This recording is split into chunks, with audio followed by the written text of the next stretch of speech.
Salut à tous, bienvenue dans cette nouvelle vidéo, c'est Seb de la chaîne Brico-Seb. J'espère que vous allez bien, que vous êtes en forme. Aujourd'hui, on a un temps de chien, de merde, il pleut, il fait du vent, ça me fait chier, en parlant poliment. Et je me suis dit, tiens, on va se faire une petite vidéo, au lieu de me mettre les fesses dans le canapé. Aujourd'hui, on va voir pour modifier la table de toupillage de mon combiné à bois. Si vous me suivez sur la chaîne, vous savez que j'ai un petit combiné à bois que j'ai acheté d'occasion, un Best Combi 2000 de la marque Kitty. Sauf que je commence à m'en servir un petit peu, je vous en ferai profiter dans les prochaines vidéos à venir, de mes petites réalisations. Et je me suis aperçu d'un petit défaut, forcément quand on utilise une machine, on se rend compte de ses qualités, de ses avantages, mais également de ses défauts. Et je me suis dit, il va falloir que je trouve une petite solution pour le fait de tout piller. Voilà, je vous explique le problème et je vous explique ce que j'ai envie de modifier. Allez, go!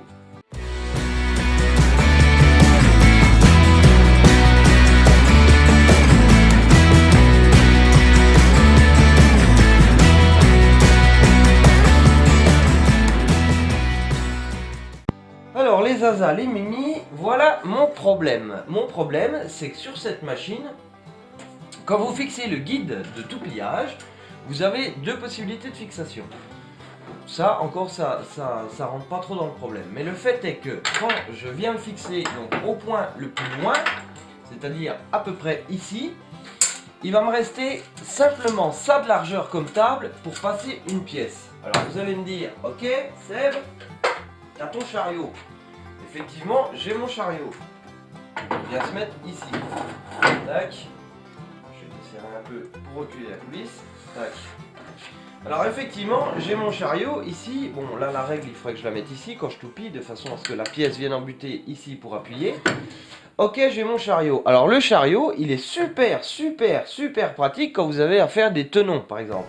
Vous avez une traverse en bois à mettre ici, je vais vous donner un exemple. Vous avez une petite chute de bois à mettre ici. Bon, en l'occurrence, elle se trouverait de ce côté-là, hein, comme je vous ai dit. Le guide, il suffit de l'inverser. Mais bref, pour vous montrer. Votre pièce se trouve ici. Vous avez un petit tenon, une petite moulure à faire en bout d'une traverse. Il n'y a pas de souci. Vous mettez le pressoir, éventuellement un petit serre-joint. Et là, vous toupillez avec le chariot. C'est magnifique, ça va super bien. Ça, c'est pas un problème. Seulement, quand vous avez une pièce comme ça... Bon, celle-là, et encore, hein, là ça irait pas. Hein. Quand vous avez une pièce comme ça à moulurer, par exemple, sur la longueur, qui est pas très large, alors là, vous allez travailler comme ça. Alors là, je peux vous dire que déjà et d'une, c'est dangereux, parce qu'il va falloir mettre votre pressoir, votre protecteur, etc. Et deuxièmement, vous avez vraiment pas d'appui sur la table. Bon, alors c'est vrai que c'est un défaut sans être un défaut, puisque je sais très bien que ce guide-là, on peut le fixer comme ça, avec le chariot. On peut le fixer également dans ce sens-là. Alors pour moi, dans ce sens-là, c'est un point négatif parce que c'est vraiment pour passer des pièces super larges. Ça veut dire qu'il faut que vous travaillez ici. Et pour moi, je trouve que je suis beaucoup trop penché, même pour passer des largeurs comme ça. Ça ne me convient pas. Je sais également qu'on peut le fixer comme ça, le guide, ce qui là, effectivement, me gagne un petit peu en largeur. Mais il faut que le chariot mobile soit ici, il ne faut pas qu'il bouge. Il faut démonter le guide ici à chaque fois. Donc je trouve que c'est un peu le bordel. Le guide est fixé, on n'a pas de profondeur. Donc imaginez si vous avez une pièce à moulurer comme celle-là. Ce petit bout de chaîne que vous avez à moulurer, là je vous explique pas. Hein, vous allez y passer un bras, une main, une jambe, tout ce que vous voulez. Et puis votre moulure, elle va être dégueulasse quoi. Donc ça, je me suis aperçu que c'est un véritable problème sur cette machine. Et pour moi, passer une pièce au chariot, une traverse au chariot, pour moi c'est pas possible quoi. Je veux dire, même avec une largeur comme ça, pour moi c'est pas sécurisant, c'est pas très efficace. Alors ce que je vous propose aujourd'hui, c'est simplement que quand j'ai à tout piller des pièces comme ça, et ben je vais fabriquer une petite table. Je vais me servir de ce guide là, puisqu'à l'intérieur de la rainure, ce qui est cool, c'est qu'on peut aller y glisser des têtes de boulon, et que quand vous allez serrer en surface, la tête de boulon ne tourne pas à l'intérieur du rail. Donc ça, c'est plutôt un point positif. Donc je vais utiliser ça. J'ai regardé dans mes chutes de bois pour éviter encore une fois d'aller acheter un panneau juste pour ça. Et j'ai trouvé ce petit morceau de médium. En plus, qui a une surface assez costaud au niveau revêtement stratifié, ce qui va me permettre de passer un petit coup de produit dessus pour la glisse. Et ça glisse plutôt bien.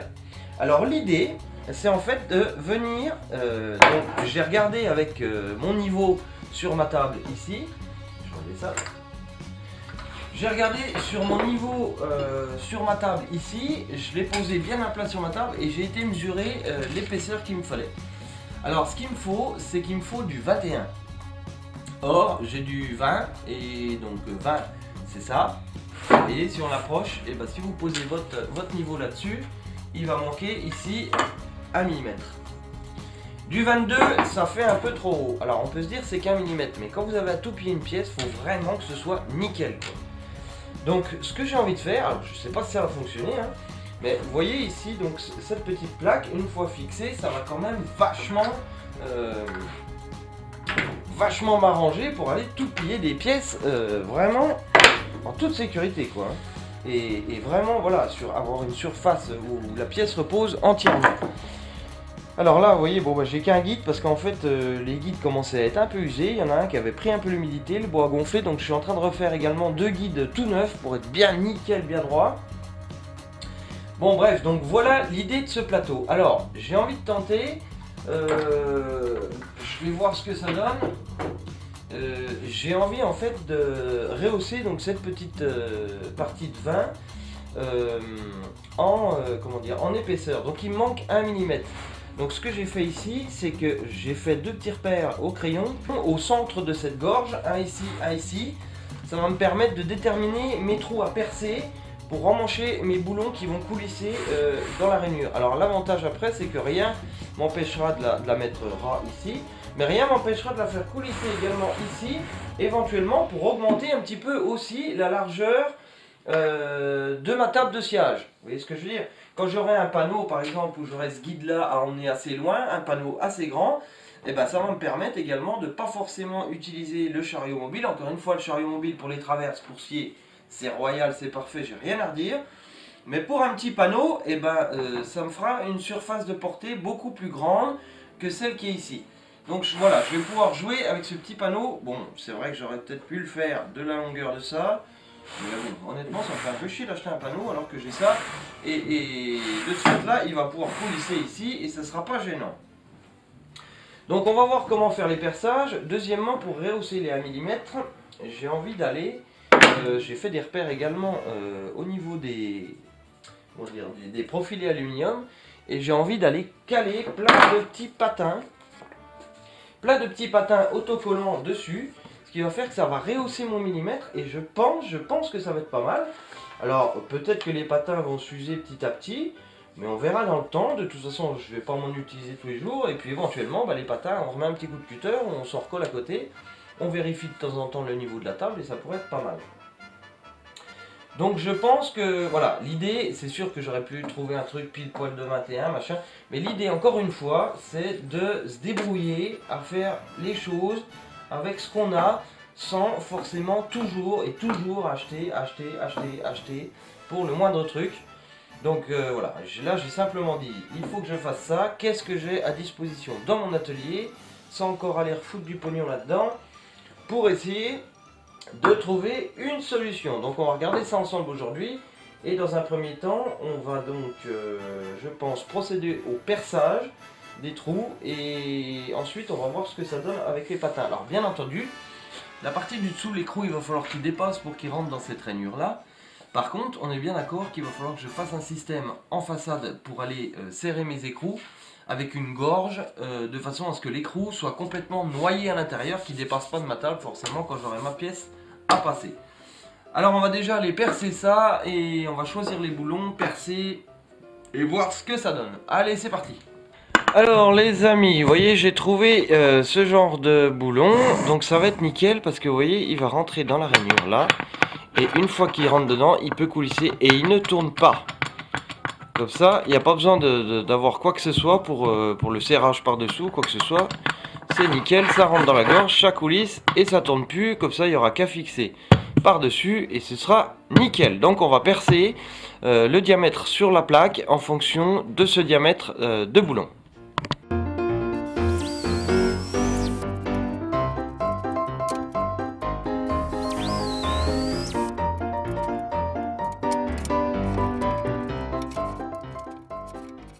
Voilà, donc les deux trous faits, vous voyez, j'ai emmanché un écrou par ici, j'ai ramené la plaque là-bas, et vous voyez, ça va coulisser plutôt pas mal. Hein. Donc ici, il n'y aura plus qu'à trouver la petite solution pour venir serrer ça nickel. Et maintenant que les boulons sont mis, je vais faire des petits repères ici, pour voir où aller coller mes patins.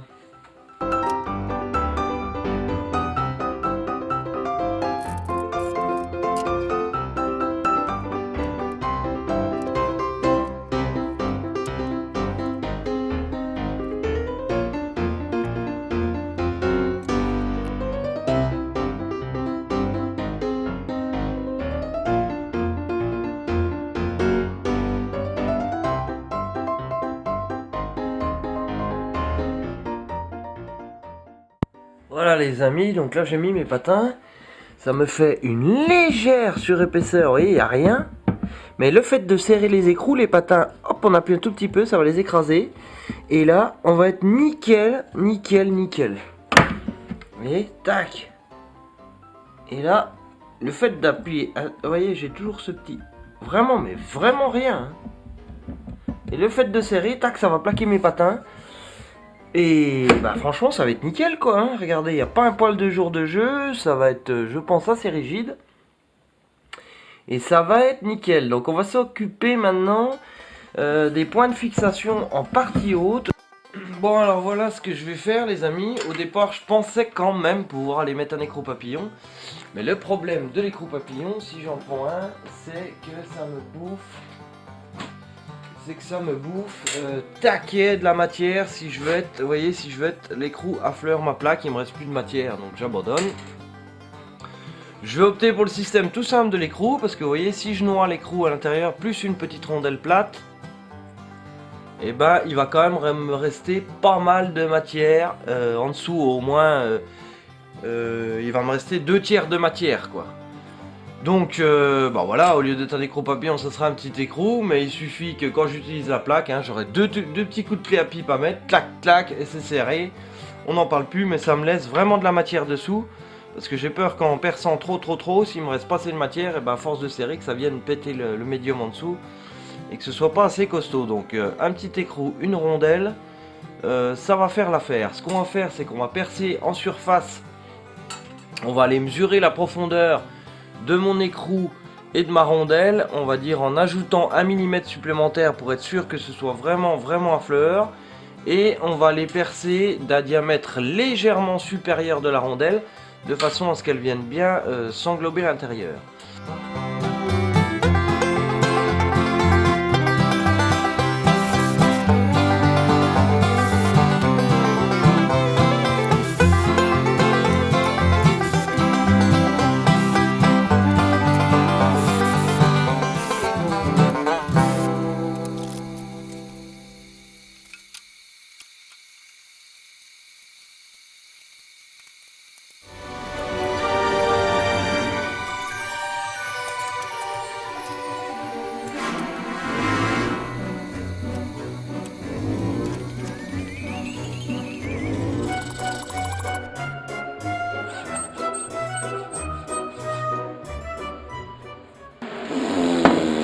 Ça coûte plus rien du tout ça, on va changer ça hein.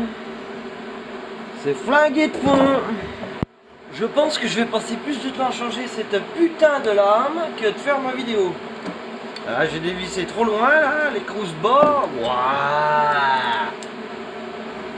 ça commence de m'exciter un petit peu. Oh putain. Ouh, ça va passer par la fenêtre ça. Ah putain, l'écrou est barré, c'est tout barré. Ah bah bordel de merde. Ah la saleté. Ah la saleté.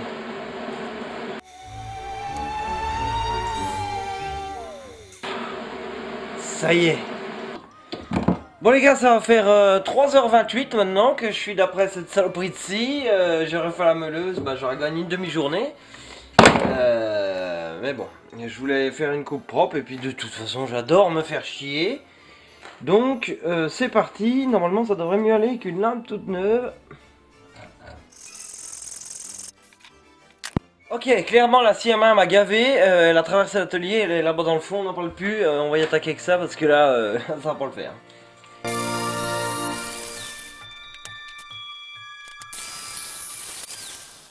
Ouh, mais dis donc, c'est que c'est la journée, le disque a ripé, le boulon est foutu.